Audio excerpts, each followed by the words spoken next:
ہم نے امیر المجاہدین سے یہ سنا تھا اور ہم کہتے بھی رہے،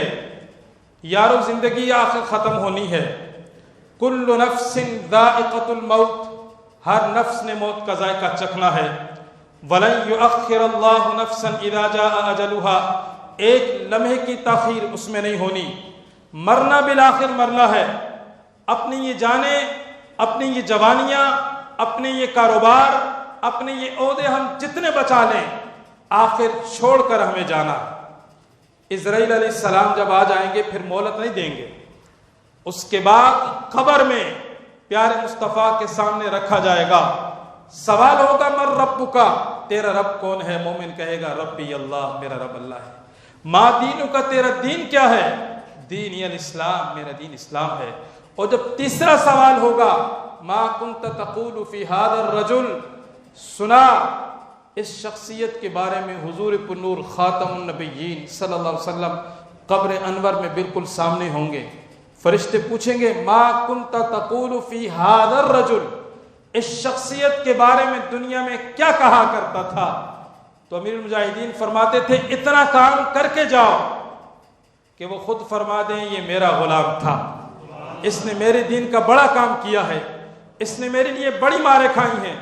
اس نے میرے لیے بڑے جیل میں ظلم و جبر برداشت کیا ہے، شیل کھائے ہیں، گولیوں کے سامنے اپنا سینہ رکھا ہے، لیکن میری عزت و ناموس کا نعرہ ڈھیلا نہیں لگنے دیا۔ تو امیر المجاہدین کا کردار گواہ ہے، اس وقت جو ان کے لہجے کی سختی کی بات کرتے تھے کہ وہ لہجہ بڑا سخت رکھتے ہیں، اور یاد رکھیے یہ لہجے کی سختی اہل ایمان کا شعار ہے۔ صحابہ کرام کی کردار کو قرآن نے بیان کیا، فرمایا محمد الرسول اللہ، محمد صلی اللہ علیہ وسلم اللہ کے رسول ہیں، والذین معہ، اور جو ان کے ساتھی ہیں، اشداء علی الکفار، کافروں پر سخت ہیں، کافروں کے لیے بڑی شدت رکھتے ہیں، رحماء بینہم، آپس میں نرم دل ہیں۔ تو امیر المجاہدین کی بھی جو سختی تھی،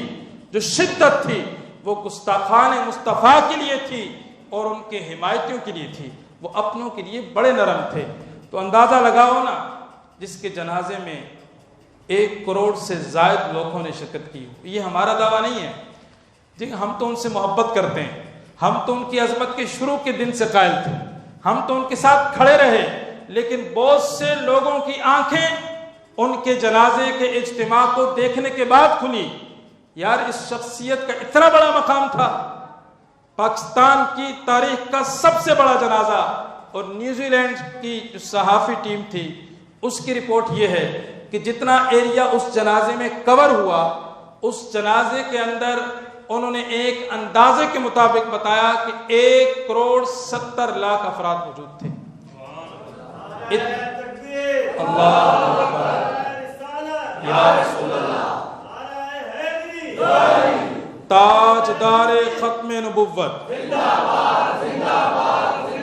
تاجدار ختم نبوت۔ تو مجھے بتائیے نا، جب امیر المجاہدین کو قبر میں رکھا گیا ہوگا تو کیا حضور نے نہیں فرمایا ہوگا کہ یہ میرا تھا، اس کو جانے دو؟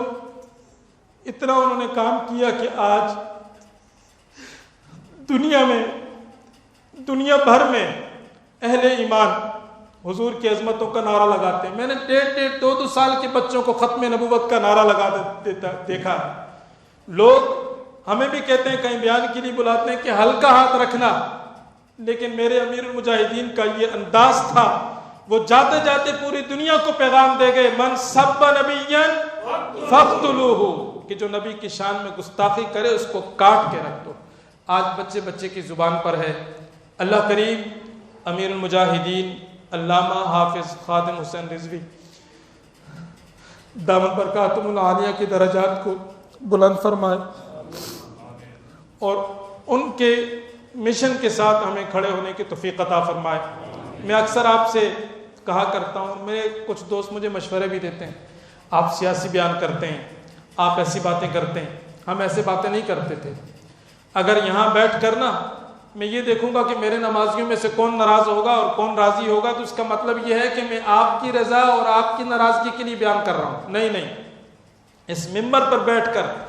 ہم نے یہ دیکھنا ہے کہ ہم نے اللہ اور اس کے رسول کو راضی کرنا ہے۔ دنیا کو کبھی بھی آپ راضی نہیں کر سکتے۔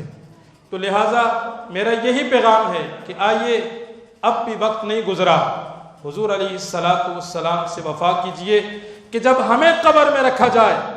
تو حضور فرما دیں یہ میرا غلام تھا، فرشتوں اس کو چھوڑ دو، اس کو جانے دو۔ انہیں جانا، انہیں مانا، نہ رکھا غیر سے کام، للہ الحمد کہ میں دنیا سے مسلمان گیا،